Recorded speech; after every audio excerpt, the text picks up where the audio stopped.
हाँ, अब 20-25 साल बाद लुढ़क जाओगे, एक दिन भी सत्संग में नहीं चलोगे, चलना पड़ेगा तुम्हें। अब तो मैया जो है अपने उसमें हट पे आ गई, और माताओं का हट तो सब दुनिया जानती है, माताएं चाहें, है ना। हाँ, तो और यहाँ हट करना जायज भी था उनका, उनके पति के प्रति प्रेम झलकता था उस हट में कि नहीं, आप में कोई कमी नहीं, आप अच्छे हो, पर मेरे कहने से आज चलो सत्संग में।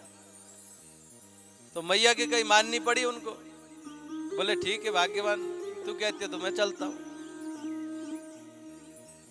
अब आए तो हमारे कोई कथा सुना रहे थे, ऐसे ही वो बीच बीच में बोलते थे, जैसे मैं राधे राधे बोलता हूँ ना, वो राम राम राम राम बुलवाते थे।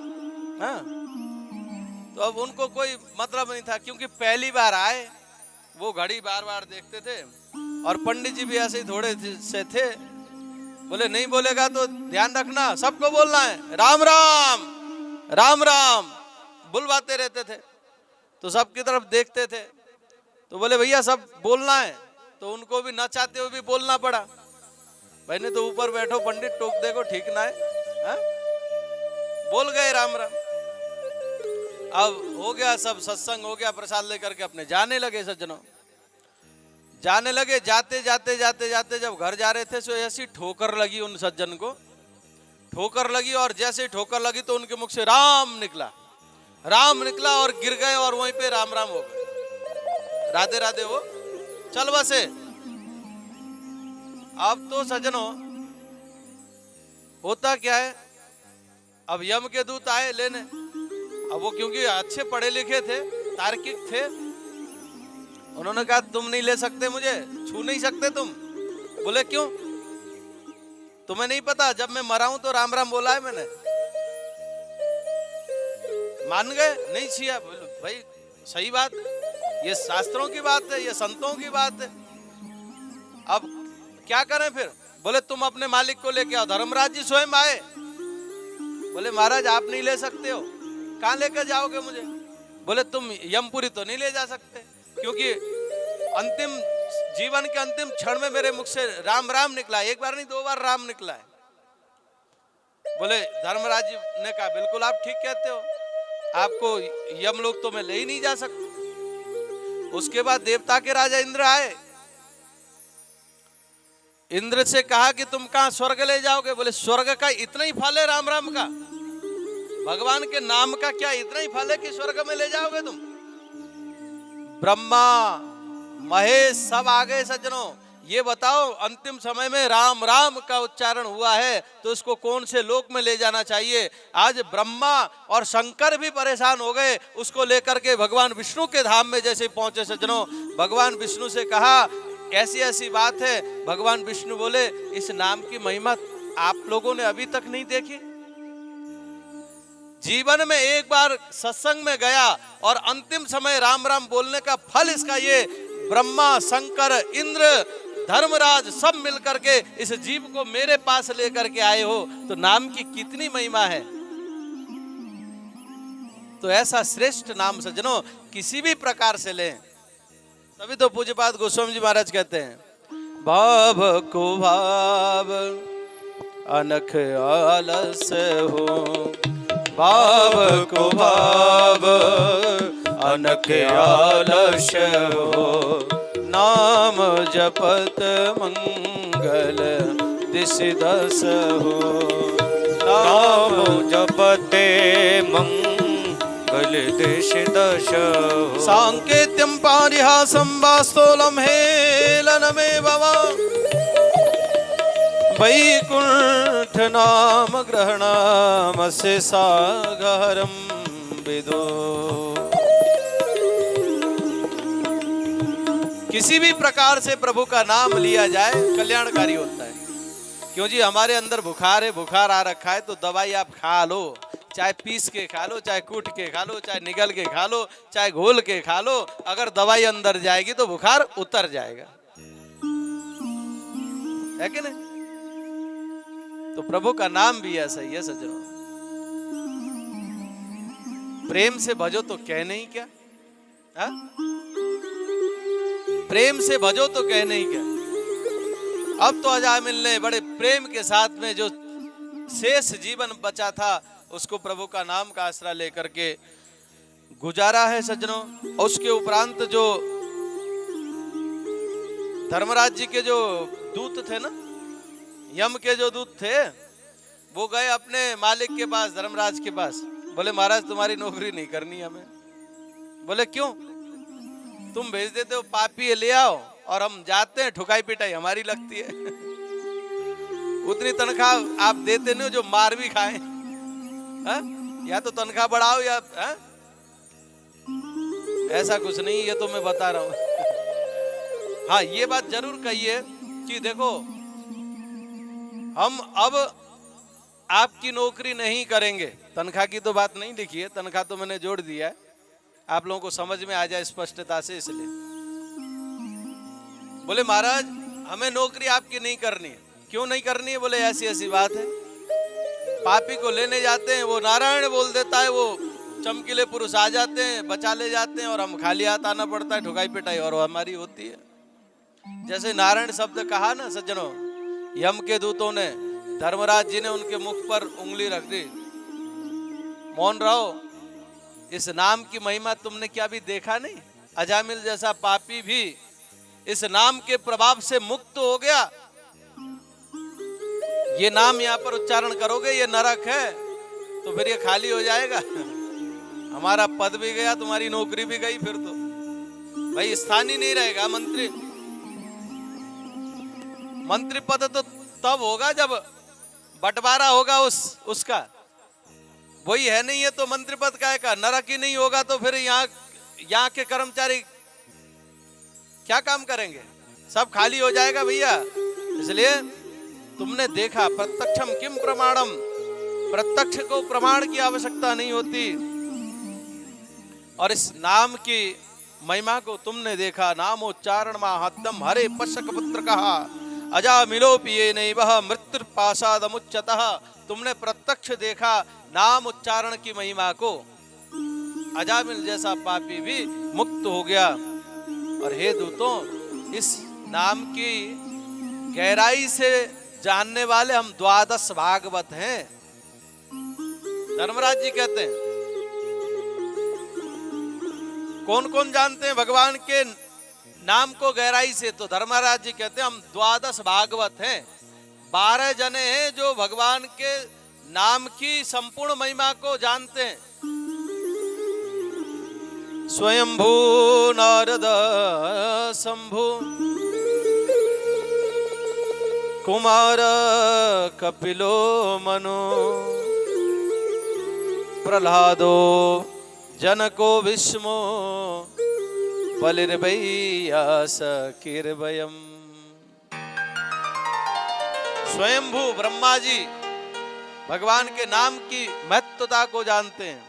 नारद, भगवान शंकर, 4 कुमार, कपिल मुनि, प्रहलाद जी, जनक जी, भीष्म जी, बलि, व्यास जी और मैं स्वयं भगवान की महत्वता को पूर्ण रूपेण फिर भी नहीं, हाँ आधा अधूरा कम से कम जानते हैं। इतनी अनंत महिमा, पूर्ण नाम की महिमा को तो हम भी जानने में असमर्थ हैं। और तुमने देखा उस नाम के प्रभाव को।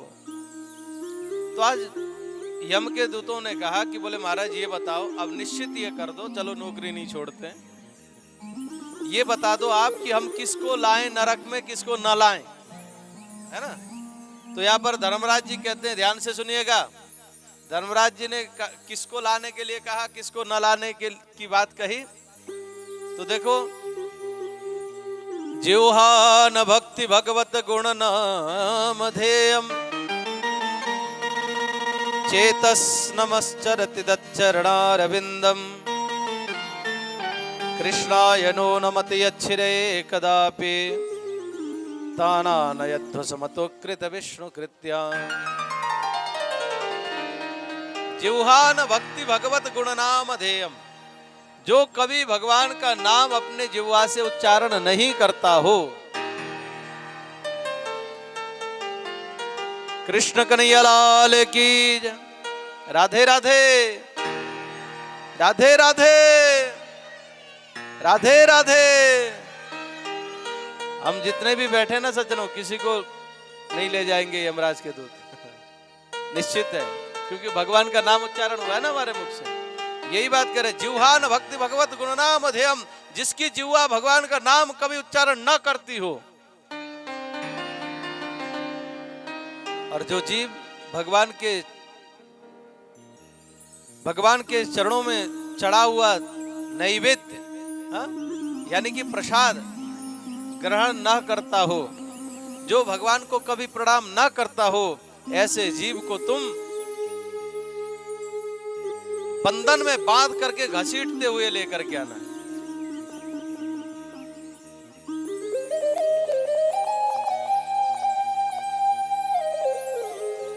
तो हम सब सेफ हैं सज्जनों, है कि नहीं? हमने भगवान का नाम भी लिया, भगवान को प्रणाम भी करते हैं, भगवान का प्रसाद भी खूब चख करके पाते हैं। जो भगवान के शरण में है, जो भगवान से प्रेम करते हैं, उन भक्तों को यम के दूत बंधन में बांध करके कष्ट देते हुए यमपुरी नहीं ले जाते हैं, है ना। नाम महिमा की यहाँ पर नाम की महिमा बताई है, या क्या कहें सज्जनों, नाम की संपूर्ण महिमा ये नहीं, अपितु नाम आभास की महिमा यहाँ पर गायन किया है।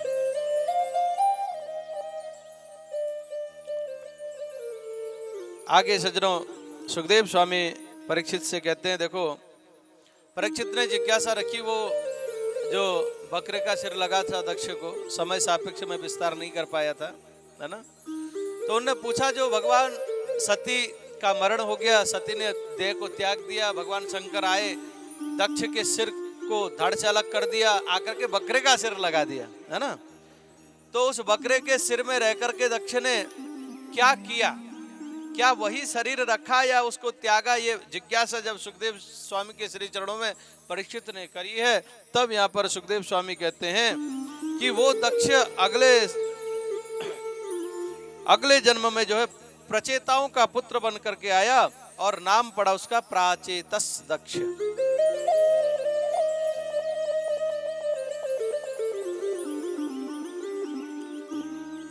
उस प्राचेतस दक्ष ने सज्जनों अनेकों पुत्रों को प्रकट किया, और पुत्रों से कहा कि देखो बेटाओं, पहले तुम तपस्या करो, तपस्या करने के बाद में सर्व सामर्थ्यता को प्राप्त जब हो जाओगे तो तुम गृहस्थ आश्रम में आना, क्योंकि गृहस्थ में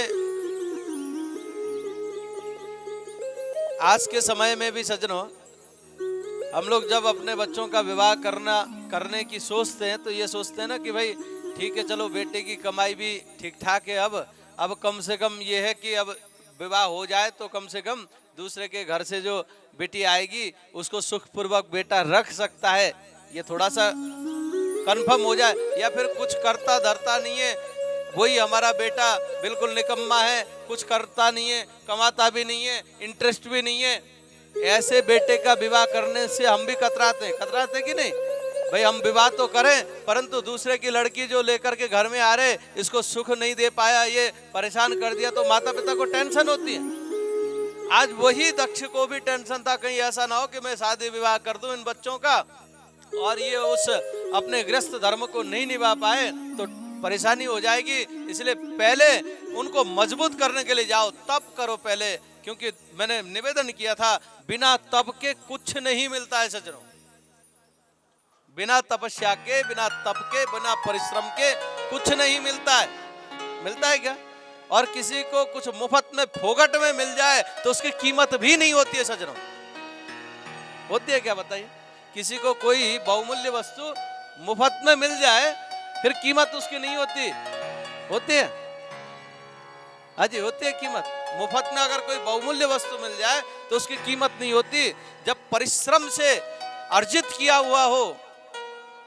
अच्छा, उदाहरण से समझे, जैसे कोई अच्छे बढ़िया पोस्ट के लिए हमारे बच्चे तैयार हो रहे, ठीक है, पढ़ाई कर रहे, और जिसने दिन रात एक करके मेहनत करके जो डिग्री हासिल की, श्रेष्ठ डिग्री, उसको तो उस डिग्री में गर्व होगा सज्जनों।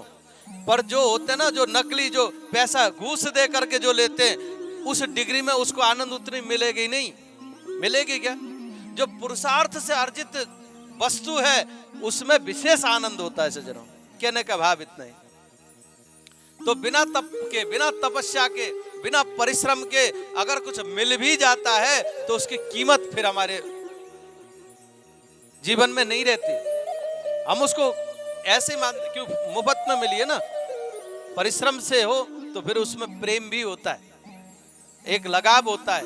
हाँ भैया ये ऐसे नहीं है। हाँ, तो बोले पहले तपस्या करो तब जाकर के तुम गृहस्थ आश्रम की ओर आओ। तपस्या करने भेज दिया।